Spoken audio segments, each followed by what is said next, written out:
கிறிஸ்துவின் நாமத்தில் வாழ்த்துக்கள். ஆண்டவரின் பெரிதான கிருபையினால் மீண்டும் இந்த வியாழக்கிழமை இந்த வேத பாடம் நிகழ்ச்சியில் ஆண்டவர் இயேசுவை குறித்து உங்களுக்கு சொல்வதற்கு எனக்கு கிடைத்த பாக்கியத்திற்காக ஸ்தோத்திரம். இயேசு கிறிஸ்து உயிரோடு எழுந்தார் என்று சொல்லி நாம் இந்த வார்த்தைகளை கேட்டுக்கொண்டிருக்கிறோம். இயேசு கிறிஸ்து உயிரோடு எழுந்ததினால் என்னென்னலாம் நடந்தது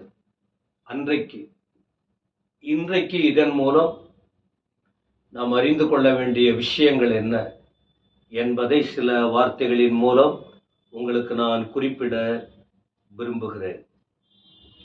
ஆண்டவராகிய இயேசு கிறிஸ்து உயிரோடு எழுந்ததினால் என்ன நடந்தது பாருங்க. 1 கொரிந்தியர் 15ஆம் அதிகாரத்தின் 6ஆம் வசனம். இயேசு கிறிஸ்து உயிரோடு இருக்கிறார் என்பதற்கு இந்த சான்றுகள். எவ்வளவு பேர் இந்த உலகத்திலே வாழ்ந்தார்கள், மரித்தார்கள், அடக்கம் பண்ணப்பட்டார்கள். மண்ணுக்கு மண்ணாய் அவருடைய உடல் போய்விட்டது.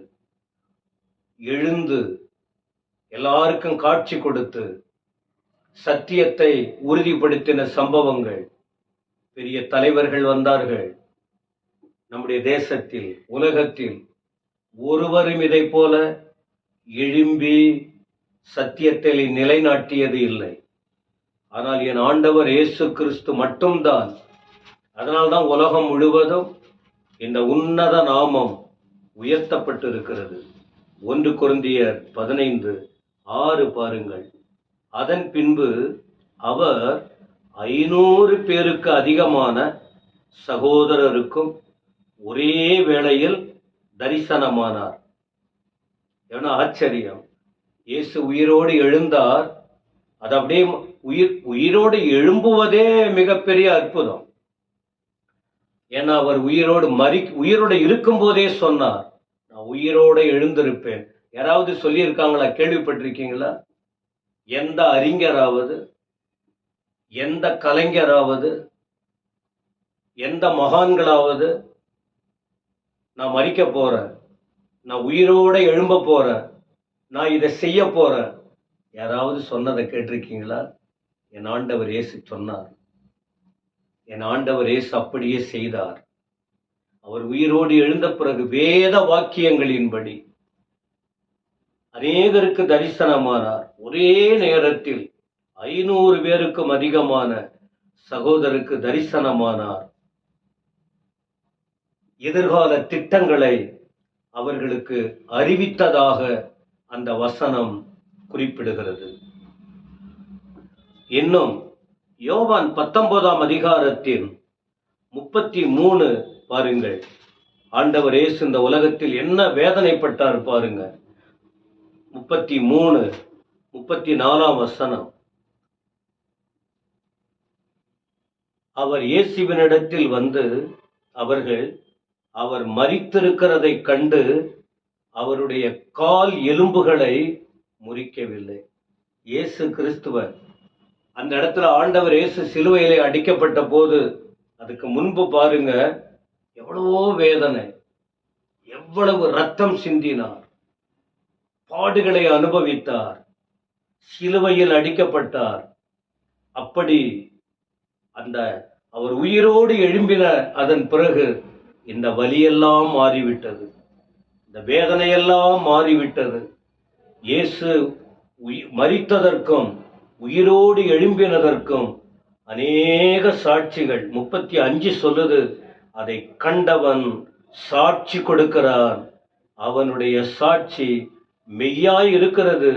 நீங்கள் விசுவாசிக்கும்படி நான் சொல்லுகிறது மெய்யென்று அவன் அறிந்திருக்கிறான். அப்ப இயேசு கிறிஸ்து உயிரோடு எழுந்ததினால் அவர் வாழ்க்கையில் காணப்பட்டதான வலிகள், வேதனைகள், பாடுகள் எல்லாம் மறைந்து போனதாக பார்க்கிறோம். இயேசு உயிர்த்தெழுந்த இயேசுவை தேடுகிறவர்களும் இந்த பூமியில் எவ்வளவு பிரச்சனைகள் வந்தாலும், எவ்வளவு சூழ்நிலைகள் வந்தாலும் அவர் விடுவிக்கவும் பாதுகாக்கவும் போதுமான தேவனாக இருக்கிறார். அது மட்டுமல்ல, அப்போஸ்தல நடவடிக்கைகள் 5ஆம் அதிகாரம் 29 வசனம் பாருங்கள். அப்போஸ்தலர் 5:29. அதற்கு பேதுருவும் மற்ற அப்போஸ்தலரும், மனுஷருக்கு கீழ்ப்படுகிறதை பார்க்கிலும் தேவனுக்கு கீழ்ப்படுகிறதே அவசியம். என்ன தெரியுமா?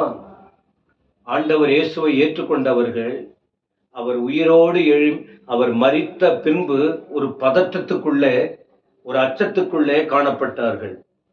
ஆனால் இயேசு உயிரோடு எழுந்த பின்பு, ஆவியானுடைய பலத்தை பெற்ற பின்பு அவளுக்கு தைரியம் கிடைத்தது. படிக்காதவர்கள்தான்.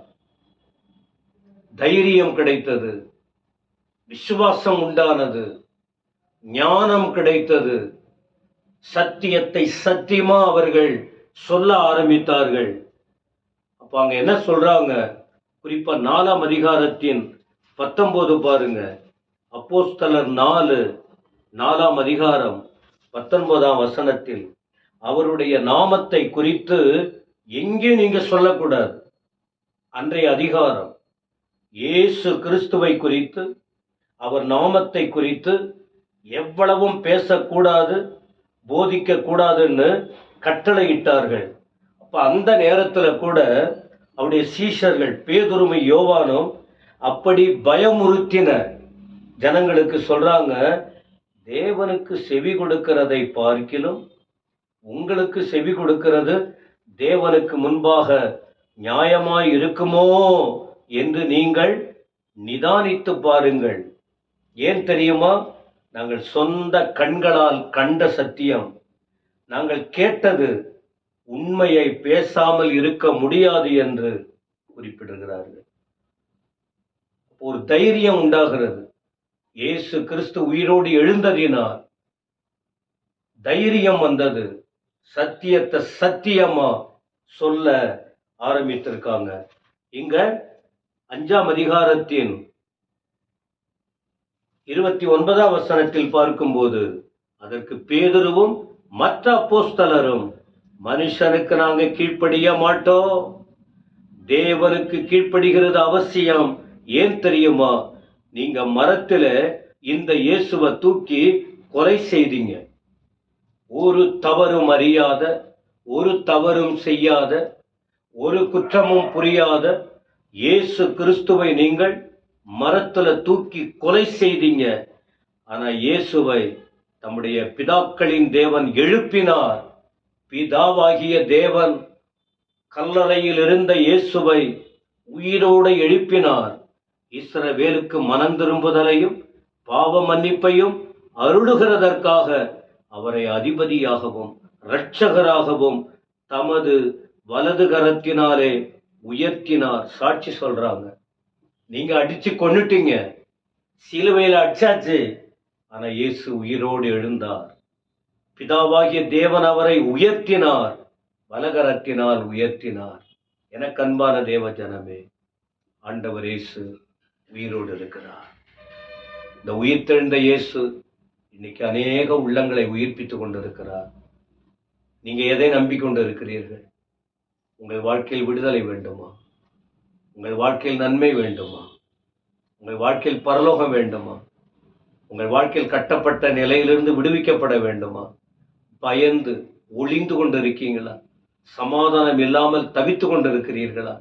உயிரோடு உள்ள இயேசு உங்களை உயிர்ப்பிப்பார், உங்கள் வாழ்க்கையை மாற்றுவார், உங்களை மேன்மைப்படுத்துவார், உங்களை ஆசீர்வதிப்பார். இந்த இயேசு அனைவருக்கும் தேவை. அவருக்காக வாழுங்கள். கர்த்தர் உங்களை ஆசீர்வதிப்பாராக. ஆமென்.